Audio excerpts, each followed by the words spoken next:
Today we're continuing to read The Pilgrim's Progress. Now, Giant Despair had a wife, and her name was Diffidence. So when he was gone to bed, he told his wife what he had done, to wit, that he had taken a couple of prisoners and cast them into his dungeon for trespassing on his grounds. Then he asked her also what he had best to do further to them. So she asked him what they were, whence they came, and whither they were bound, and he told her. Then she advised him that when he arose in the morning, he should beat them without any mercy. So when he arose, he getteth him a grievous crab-tree cudgel, and goes down into the dungeon to them, and there first fell to abusing them as if they were dogs, although they never gave him a word of distaste. Then he falls upon them, and beats them fearfully, in such sort that they were not able to help themselves, or to turn them upon the floor. This done, he withdraws and leaves them there to sorrow over their misery, and to mourn under their distress.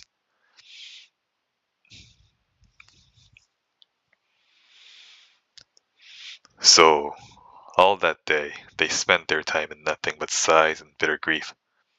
The next night, she, talking with her husband about them further, and understanding that they were yet alive, did advise him to tell them to make away with themselves. So when morning was come, he goes to them in a surly manner as before, and, perceiving them to be very sore with the stripes that he had given them the day before, he told them that, since they were never like to come out of that place, their only way would be forthwith to make an end of themselves, either with knife, halter, or poison. For why, said he, should you choose life, seeing it is attended with so much bitterness? But they desired him to let them go. With that he looked ugly upon them, and rushing to them, had doubtless made an end of them himself, but that he fell into one of his fits, for he sometimes, in sunshiny weather, fell into fits, and lost for a time the use of his hands, wherefore he withdrew, and left them as before, to consider what to do. Then did the prisoners consult between themselves whether it was best to take his advice or no, and thus they began to discourse. Brother, said Christian, what shall we do? The life we now live is miserable. For my part, I know not whether is best, to live thus or to die out of hand. My soul chooseth strangling rather than life, and the grave is more easy for me than this dungeon. Shall we be ruled by the giant?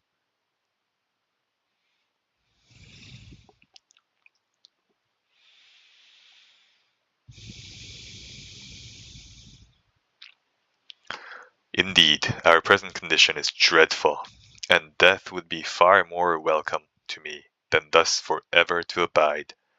But yet, let us think. The lord of the country to which we are going hath said, Thou shalt do no murder. No, not to another man's person. Much more, then, are we forbidden to take his advice to kill ourselves. Besides, he that kills another can but commit murder upon his body. But for one to kill himself is to kill body and soul at once. And moreover, my brother, thou talkest of ease in the grave. But hast thou forgotten the hell, whither for certain the murderers go? For no murderer hath eternal life. And let us consider again that all the law is not in the hand of Giant Despair. Others, so far as I can understand, have been taken by him as well as we, and yet have escaped out of his hand. Who knows but that God, who made the world, may cause that Giant Despair may die, or that, at some time or other, he may forget to lock us in, or that he may, in a short time, have another of his fits before us, and he may lose the use of his limbs. And if ever that should come to pass again, for my part, I am resolved to pluck up the heart of a man and try to my utmost to get from under his hand. I was a fool that I did not try to do it before. But however, my brother, let us be patient and endure a while. The time may come that may give us a happy release, but let us not be our own murderers. With these words, Hopeful at present did calm the mind of his brother. So they continued together in the dark that day, in their sad and doleful condition. Well, towards evening, the giant goes down into the dungeon again to see if his prisoners had taken his counsel. But when he came there, he found them alive, and truly alive was all. For now, what for want of bread and water, and by reason of the wounds they received when he beat them, they could do little but breathe.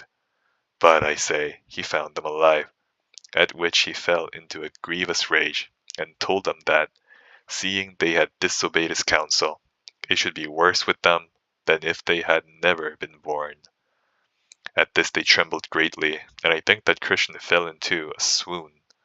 But coming a little to himself again, they renewed their discourse about the giant's advice, and whether yet they had best to take it or no. Now Christian again seemed for doing it, but Hopeful made his second reply as followeth. My brother, said he, rememberest thou not how valiant thou hast been heretofore? Apollyon could not crush thee, nor could all that thou didst hear, or see, or feel in the valley of the shadow of death. What hardship, terror, and amazement hast thou already gone through, and art thou now nothing but fear? Thou seest that I am in the dungeon with thee, a far weaker man by nature than thou art. Also this giant has wounded me as well as thee, and hath also cut off the bread and water from my mouth, and with thee I mourn without the light. But let us have a little more patience. Remember how thou showedst thyself the man at Vanity Fair, and wast neither afraid of the chain, nor cage, nor yet of bloody death. Wherefore, let us, at least to avoid the shame that it becomes not a Christian to be found in, bear up with patience as well as we can. Now, night being come again, and the giant and his wife being in bed, she asked him concerning the prisoners, and if they had taken his advice. To which he replied, They are sturdy rogues. They choose rather to bear all hardship than to make away with themselves. Then said she, Take them into the castle yard tomorrow, and show them the bones and skulls of those that thou hadst already killed, and make them believe, ere a week comes to an end, thou wilt tear them also in pieces, as thou hast done their fellows before them. So when the morning was come, the giant goes to them again, and takes them into the castle yard, and shows them as his wife had bidden him. These, said he, were pilgrims, as you are once, and they trespassed in my grounds as you have done. And when I thought fit, I tore them to pieces. And so, within 10 days, I will do you. Go, get you down to your den again. And with that, he beat them all the way thither. They lay therefore all day on Saturday in a lamentable case, as before. Now, when night was come, and when Mrs. Diffidence and her husband the giant were got to bed, they began to renew their talking of their prisoners. And withal the old giant wondered that he could neither by his blows nor counsel bring them to an end. And with that his wife replied, I fear, said she, that they live in hope that some will come to relieve them, or that they have picklocks about them, by the means of which they hope to escape. And sayest thou so, my dear? Said the giant. I'll therefore search them in the morning. Well, on Saturday about midnight they began to pray, and continued in prayer till almost break of day. Now, a little before it was day, good Christian, as one half amazed, brake out into this earnest speech. What a fool, quoth he, am I to lie in a foul-smelling dungeon, when I may as well walk at liberty. I have a key in my bosom called Promise, that will, I am sure, open any lock in Doubting Castle. Then said Hopeful, that is good news, good brother. Pluck it out of thy bosom and try.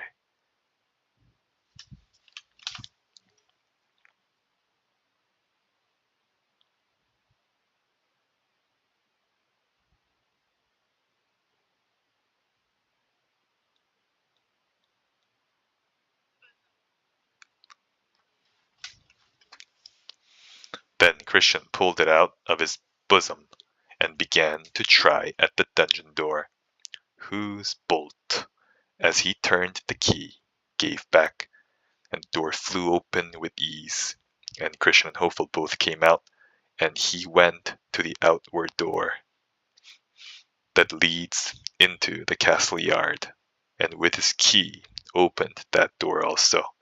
After he went to the iron gate, for that must be opened too. But that lock went exceedingly hard, yet the key did open it. Then they thrust open the gate to make their escape with speed. But that gate, as it opened, made such a creaking that it waked Giant Despair, who, hastily rising to pursue his prisoners, felt his limbs to fail.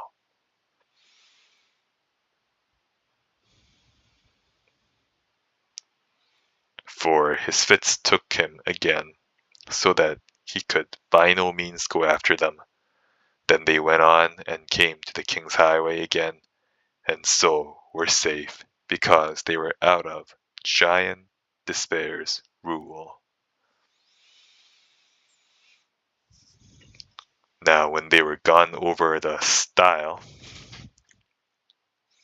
they began to contrive with themselves what they should do at that stile to prevent those that should come after from falling into the hands of Giant Despair. So they agreed to build there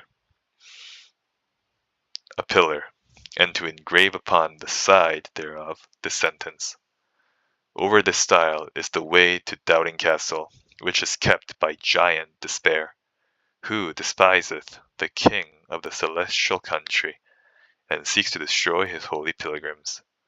Many therefore that followed after read what was written, and escaped the danger. This done, they sang as follows. Out of the way we went, and then we found what 'twas to tread upon forbidden ground. And let them that come after have a care, lest heedlessness make them as we to fare. Lest they for trespassing his prisoners are, whose castle's doubting, and whose name's despair. Chapter 8.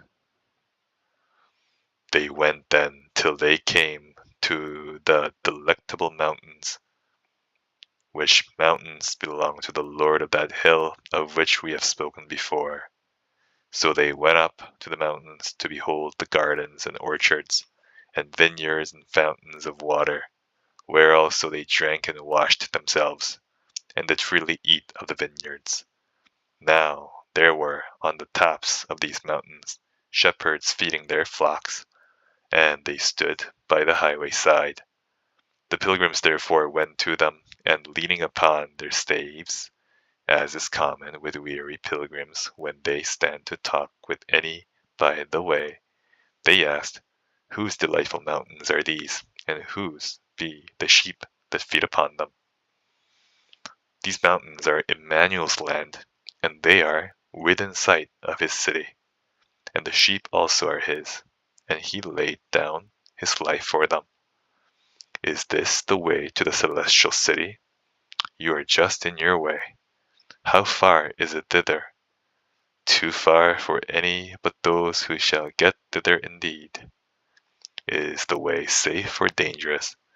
Safe for those for whom it is to be safe, but sinners shall be. Correction, but sinners shall fall therein. Is there in this place any relief for pilgrims that are weary and faint in their way? Correction, in the way. The Lord of these mountains hath given us a charge not to be forgetful to care for strangers. Therefore the good of the place is before you.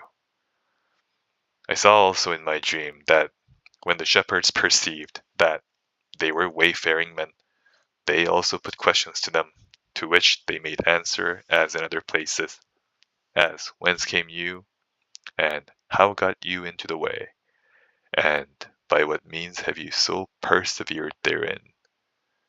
For but few of them that begin to come hither do show their faces on these mountains. But when the shepherds heard their answers, being pleased therewith, they looked very lovingly upon them, and said, Welcome to the delectable mountains. The shepherds, I say, whose names were Knowledge, Experience, Watchful, and Sincere, took them by the hand, and took them to their tents, and made them partake of what was ready at present. They said moreover, We would that you should stay here a while, to be acquainted with us, and yet more to cheer yourselves with the good of these delectable mountains. They then told them that they were content to stay. So they went to rest that night, because it was very late. Then I saw in my dream that in the morning the shepherds called up Christian and Hopeful to walk with them upon the mountains. So they went forth with them and walked a while, having a pleasant prospect on every side. Then said the shepherds one to another, Shall we show these pilgrims some wonders? So when they had concluded to do it, they had them first to the top of the hill called Error, which was very steep on the farthest side, and bid them look down to the bottom. So Christian and Hopeful looked down and saw at the bottom several men dashed all to pieces by a fall they had had from the top. Then said Christian, What meaneth this? Then the shepherds answered,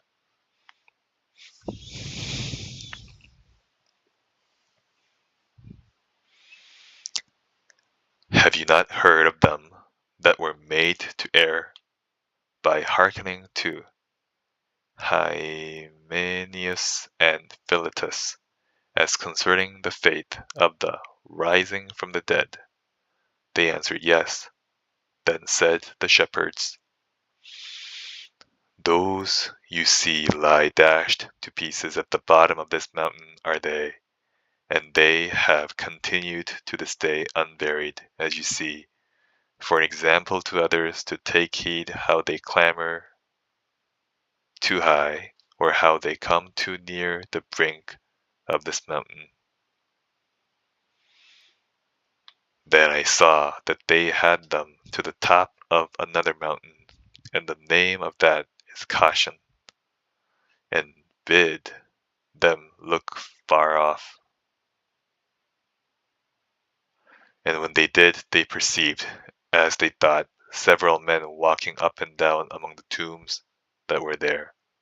And they perceived that the men were blind, because they stumbled sometimes upon the tombs.